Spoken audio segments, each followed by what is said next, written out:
Chorley Show.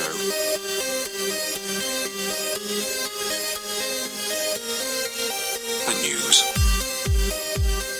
And this is the Brock Wally program. My name is Brock Wally. I am your fearless host.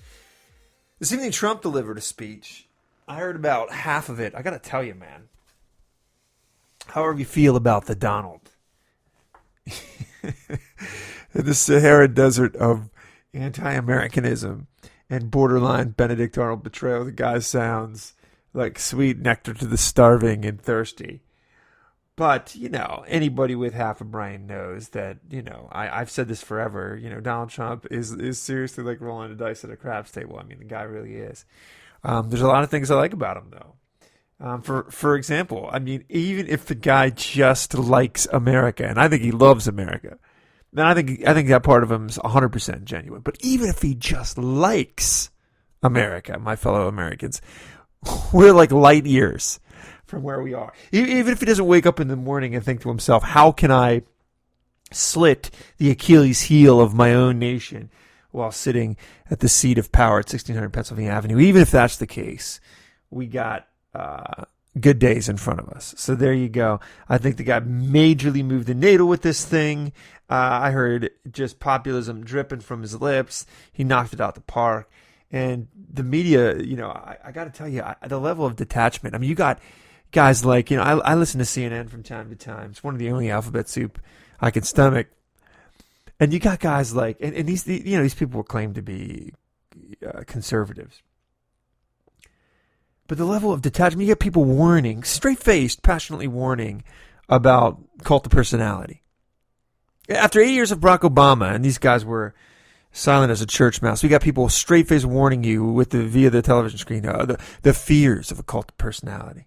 And then they don't see the disconnect, and they don't see how, first of all, that statement's insanely ironic, and second of all, they have no credibility.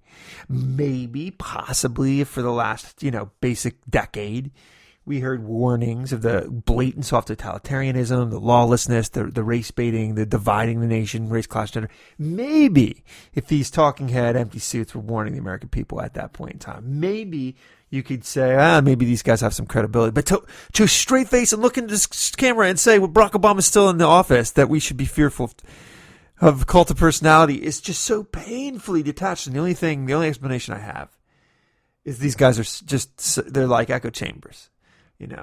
They just had lunch with that panel. They had lunch with some staffer in D.C. They're just clueless. And this rings true to them. They're thinking they're very insightful. You got like guys like, Marxist Van Jones out there. Guys, do you realize what happens when we have a cult of personality in the White House? Do you realize the danger of my fellow Americans? Oh, man. Anyway, the Trumpster knocked one out the park with the speech. There's just no ifs, ands, or buts about it. And you can tell by the sheer panic of the media. The media is useful in one way, and I mean this. It's very much like a 16-year-old girl on a date or whatever. What she says is the opposite of what she means. For example, if she says, "I'm not hungry," she's starving, right?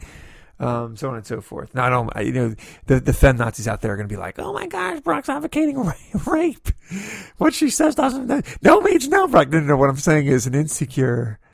Wearing her insecurities on her sleeve, if you haven't even the slightest bit of life experience, 16-year-old girl on her first date is going to be, giving all the wrong signals right out of sheer insecurity. Well, the media's out there yesterday trumpeting. This is a case in point, just in case you doubt me. They're trumpeting the culmination and the crowning of Hillary Clinton, and they got some cockamamie Common Core math where they're throwing in super delegates, and poor Bernie, he's just about to clobber her in California, or at least some of the polls were saying that. And I mean, he's just in a panic. So they're out there saying, "Oh, she's the presumptive nominee, and she's basically the nominee." What that really means is they were looking at poll numbers that scared her, that scared the alphabet soup. So it's everything that they fear. They put on the peacock feathers, and they're trying to convince you of something different. That's just the way the media is. You have to take my word for this stuff, by the way, guys. I was in the media. I was in some of these boardrooms. I was in some of these round tables. This is the truth. This is God's honest truth. These guys get up in the morning. They put on ridiculous clothing bought for them. They go to a round table or a long, long table. They have a cup of expensive coffee. They sit around and they think of new daily blueprints to lie to you. Fact. fact. You might deny it, but the sooner you make peace with that and then seek to destroy the entities that are lying to you. The media is lying to you. They're an enemy of you. They do not ever, under any circumstances, tell you the truth. Everything is about manipulating you. Everything is about putting on airs. Everything is veneer. Everything is lies. If you get that through your head, you're going to be such a more healthy and informed electorate, right? An informed patriotism, like the great Ronald Reagan warned us and told us we should be. That's what you should be. And if you want to be that, you must ignore your media. Hear me say this again. Ignore your mainstream media. All right, moving on to the stories. Doing just a little bit of housekeeping here because I missed you yesterday and I apologize for that. The Muhammad Ali died, Dance like a butterfly, swing like a bee. I'm the greatest. I got to tell you, I'm a little tired of hearing about Muhammad Ali. He was an amazing athlete. Of that, you have to tip your hat. The guy dodged the draft, and I just, I never respected that. I mean, that's not taking anything away from his athletic prowess, his personality, his charisma, of which there's no doubting. I enjoyed watching the guy. I like actually watching his old fights. I like spectacle. I like his showmanship. I like his confidence. In many ways, he was the first Donald Trump, right? But anyway, quintessential American figure, no doubt. Loved, reviled, loved again. I mean, the guy's got an interesting story, but I'm done with it. And by the way, I do think that the statist noisemakers, which we call the media, use these things as distractions so they don't pay attention to real things. I just feel that way. Not to say that the guy doesn't deserve to be honored and remembered, but it's getting to be a little bit much if you ask me. The Trump and the Mexican judge thing, this is just the latest speed bump. I love how the Democrats and the talking heads think they always have him around the neck with a noose, and then like Houdini, he slips through it. Listen, it doesn't strike the average person as racist at all to say that a judge has affiliation with La Raza and the fact that Donald Trump has such a hard stand on keeping the law. Now, the media's going to be like, hey, racism. No. Following the law in regards to illegal immigration is what Donald Trump's position is, and nothing to do with racism. But it doesn't surprise the American people to hear that this judge might not be impartial because he actually is of Mexican heritage and has proven to do pro bono work for La Raza. So to the average American, this does not seem so ridiculous and polarizing. To the media is going to have you think that he is straight David Duke, KKK, whatever. But the media just doesn't realize that this stuff does not stick to the Teflon of Donald Trump because it doesn't pass the smell test. Again, when Donald Trump says we need the law, we need order, we need a border, that doesn't strike the average American as racism. It does the average New York Times reporter, but it does not the American people. When he says for a time being we must stop Islamic terrorism until we get a handle on what's going on, that does not strike the average American as too weird. It's the kind of thing we talk about around coffee tables. It's the kind of thing we talk about around water coolers. It's average people's thinking. It's not beltway thinking. It's not weird political hack thinking, but it is average American thinking. And the talking heads and the alphabet soup and the political elites just simply, it doesn't matter how long Donald Trump's ascension continues, they just don't get it. It amazes me at this point, by the way, because I think it needs a room temperature IQ to wrap your head around some of these concepts. But for the American media and the American political elite, I mean, you've never seen tone deaf, dumb, and blindness like this. Hillary's attacks on Trump as basically unpredictable, scary, on foreign policy, they have to be some of the most jagged pill, hard, ironic things to hear in the world. This is the woman who's lorded over arming Iran. This is the woman who's lorded over Benghazi. This is the woman who lorded over the wildfire that is the foreign policy that we now know. It's just remarkable, the chutzpah that it takes to even mention it. But she'll continue to do it. I mean, Trump is an unknown. So, I don't think it's horrendous political strategy. But it's horrendous irony to any American who's been paying attention to this woman's track record. And by the way, having estrogen, it's just amazing. You're going to hear this as soon as the Democratic Party, corruptly defies its voters and in horrific corruption-like fashion coronates Hillary Clinton, despite the fact that this thing has been rigged from the beginning. Poor Bernie. The last time you'll ever have me crying crocodile tears for a socialist. But anyway, after all that shenanigans done, it's just going to be woman. The fact that she has a hoo-ha and what used to be breasts and the fact that she has estrogen, at least so we're told, it's just going to be all we're hearing constantly. Woman. Woman, hear me roar. Woman. See my muscle, I have a good bicep for a woman. Woman. I just heard Bernie Sanders say something like, by your standards, any woman, basically they're hitting him with, are you, Bernie Sanders, are you going to stand in the way of the first woman? Are you going to stand in the way of this monumentous occasion? Are you going to stand in the way of this unprecedented glass ceiling? Are you going to stand in the way of the pantsuit, Gaga Club, finally arriving in the White House? You're just being a woman and just barely passing the woman test at that. That does not qualify you for anything. Doesn't qualify for you for anything. Maybe 20 years ago would have qualified her for procreation, but it doesn't qualify her for anything to do with power. Now, being a woman doesn't disqualify you either. And no one's saying that. Now, they're going to make it seem like everybody who doesn't agree with Hillary Clinton is saying that. No one's saying that. But just being a woman is not enough. A qualified woman, for example, would be a wonderful thing. And the fact that Hillary Clinton, basically shared the office of Secretary of State and then fumbled and bumbled and corruptly abused her powers, selling influence, grievously injuring American security and national security. But just having the job because you lost the election and you ended up leveraging your delegates into a Secretary of State position doesn't make you anything. It makes you a failure because you failed at your job. It doesn't make you anything. Just like being a woman doesn't make you anything. But, that's going to be her stick, right? That's what she's got. Wall Street Journal has that piece. Washington Post on this bah humbug cry lament fest about Paul Ryan saying he'd vote for Trump. And all this sort of kabuki theater that is the daily political spin. It's just covering up with what they attempt at spraying for the terrible job numbers, which actually affect real Americans. So if you care about the politics that affect real Americans, what I mean is like bricklayers, plumbers, workers with their hands, the average middle-class American. The job numbers come out and prove what guys like me have been saying forever. Everything's a lie. There are no jobs. It's abysmal. It's horrible. And they're just trying to spray some sort of, when your dad took that like stinky bowel movement, all this stuff is like, your mom in there spraying that spray, which is, all that smells like it's flowery bowel movement. I've never understood that spray, by the way. It's a little diatribe of mine. But just having some weird aromatic spray over top poop just smells like flower poop. It's a good way of describing the Democratic Party, flower poop.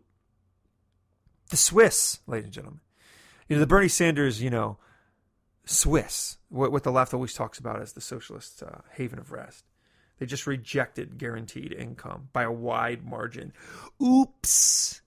I had this long debate on Twitter with just these Bernie sycophants. And there's nothing you can tell them. I mean, socialism fails before their eyes across the globe, just everywhere. Venezuela is starving, for example, under the iron grip of statist socialism. And they don't care. It doesn't matter. They're just clueless. It's a level of trance that I've never seen. It's like Brad Pitt, like trance over the ladies. Doesn't matter, socialism is literally starving people as we're having this discussion, and they're still able to sell it seriously.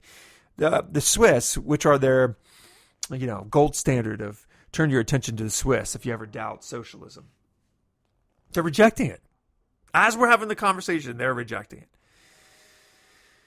Another victory, by the way, for leftist totalitarians, they kick out another university leader for doing nothing, by the way. You know what she's done? She had white guys, people like Shakespeare, being taught in the poetry class. And for that, she lost her job. And she succumbed to these mobs, these leftist mobs. It's totalitarianism, it's anti-free speech, and it's running wild, like wild horses all over your nation. Because nobody's able to stand up to a 22-year-old clueless, cobweb-filled mind in a university system that calls trees racist as they walk by. This is the big scary, monster under the leftist bed. These people are tendering their resignations because they're apologizing. Shakespeare's being taught. White guys, Frost, Yeats, being taught in poetry class, which is apparently the greatest form of racism known to man. The San Jose riots, by the way, it turned out the police did almost nothing. They were afraid for their jobs. This is the Ferguson effect in full effect. So anti-Trump people get to violently spit on women, throw eggs at them, attack them, punch Trump protesters. Nothing happens. It's good to be a leftist. It's good to be a leftist, ladies and gentlemen, in the United States of America, 2016. Our armed forces are even worse than we actually thought, according to a new Spectre.org report. In particular, our Navy is so gutted, it's actually frightening.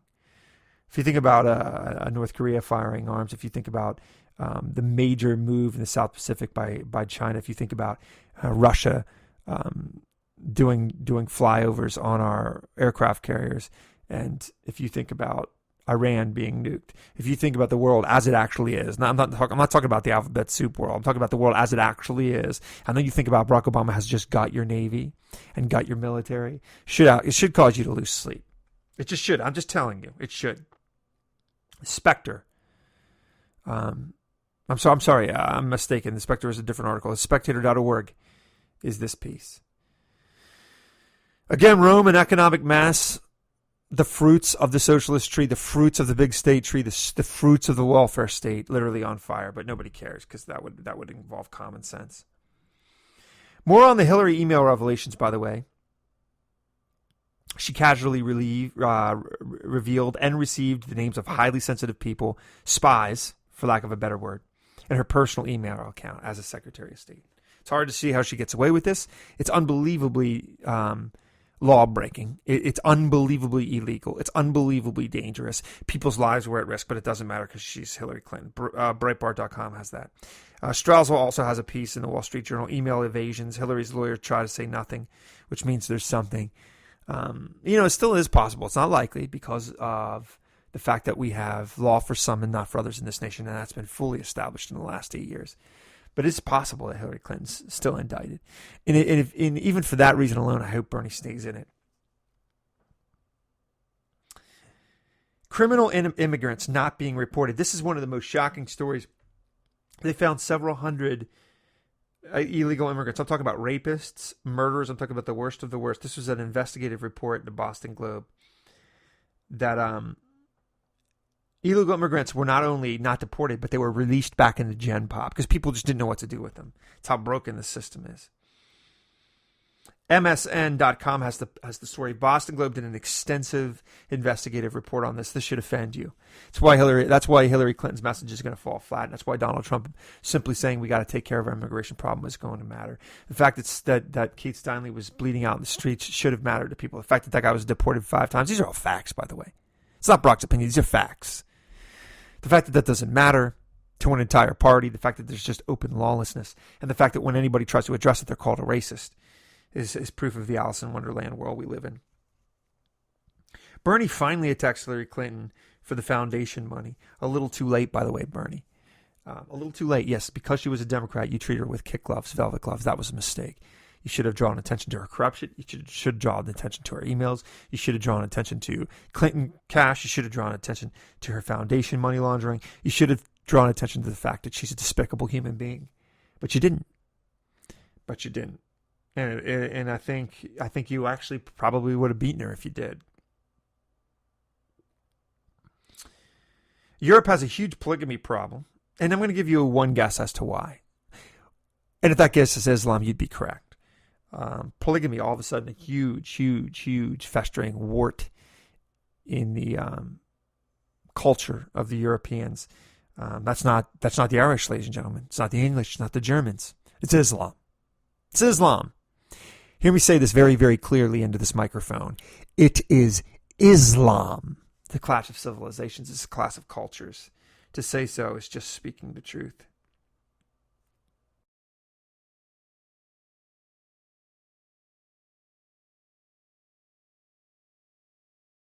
Another shocking story that seemingly does not matter to the American people, which is just amazing, is the IRS finally disclosed that the Tea Party hit list was real, that Republicans and conservatives were attacked by the IRS in this nation, the administration.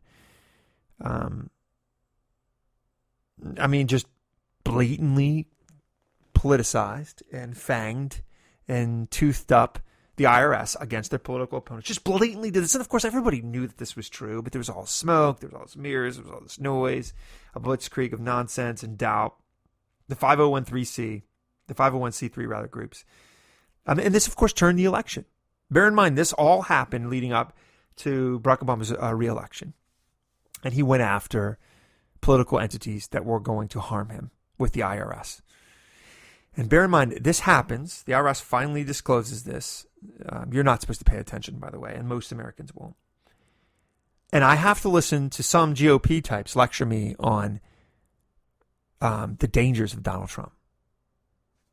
We have the IRS militarized against people that do not agree with Democrats. We have the EPA militarized against people who do not agree with Democrats. We have major, open, flagrant corruption everywhere. We have them. They just got busted.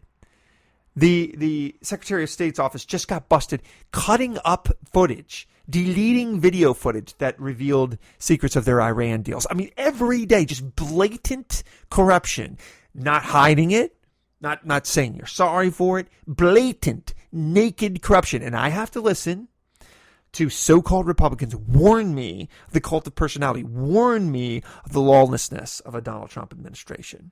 Now, am I saying that Donald Trump could very easily follow in the path of Barack Obama with his lawlessness and his executive orders? Yes, absolutely. The precedent has been set. My contention has always been that each president to follow Barack Obama will continue to wound this nation because Barack Obama completely nuked the separation of powers, but that's on him. And if you had a watchdog media, if you had a serious Republican Party that was watching this stuff, after all, that's why we have separations of power. But we didn't. We had a lapdog media. We had a gutless, spineless, yellow belly Republican Party, which is why they lost their party, by the way. The GOP and the establishment and the old guard lost their party because they were toothless, useless, cowardless, do nothing nothings. Just lukewarm, milquetoast nothingness that the electorate, specifically conservative electorate, got tired of. Thus Donald Trump. And now we have to hear those guys warning us. Oh my gosh, do you know what could happen? What exactly could happen? Empty suit Republican, discredited talking head. Could it be that Donald Trump could weaponize the IRS? Well, that's been done. Could it be that he could gut funding for the vets and leave them to die in hospital beds? It's already been done. Could it be that he used the EPA to shut down businesses that he disagrees with? Well, that's already been done. Could it be that he could just disregard judges who tell him that he cannot move forward with illegal immigration policy? And then the administration, by the way, just did that. The federal judge says you cannot do it. Barack Obama's administration says, F you, we're going to do whatever we want. This has all been done. This is all being done. So warnings of Donald Trump, who's not even in office, has no power over my life, while turning a deaf and dumb and blind attention span to the Barack Obama administration, which is doing all these things, is just unbelievable. But that's where we find ourselves. Once again, the IRS openly admitting that they did attack Tea Party affiliated 501c3 groups. Just in case there was any doubt, which there wasn't, but just in case there was. I know I hit you with this stuff all the time. I know it can be a bit redundant, but I just want to tell you this because a lot of you guys are considering dropping thousands and thousands of dollars on university for your students. Why, I don't know. But again, more every day. I mean, I could literally do an entire podcast every day on these stories. I'm not kidding you. But more Yale declined. Students want to get rid of Shakespeare. This is a different story. This isn't the story of the president resigning. This is Yale. This is your Ivy League. You should send your kids here. They're made if they go here. Shakespeare, ladies and gentlemen. Shakespeare. Arguably a staple of any classical education is now racist and toxic. Do not mortgage your house to send your kids to these infectious, diseased, infected mind melt like things we call universities, where your kid will come out like the Walking Dead. Just don't do it. I beg you not to do it. It's not necessary. Plus, they're not going to get a job anyway. Thank you for listening to the Brock Lawley program. Make sure you share this with your friends. Ladies and gentlemen, the way you change things is with courage. Pushing back on that current of cowardice in your culture. Pushing back, opening your mouth, speaking truth to power, speaking truth to the people around you. Thank you for listening. Be a people of fortitude, character, and courage.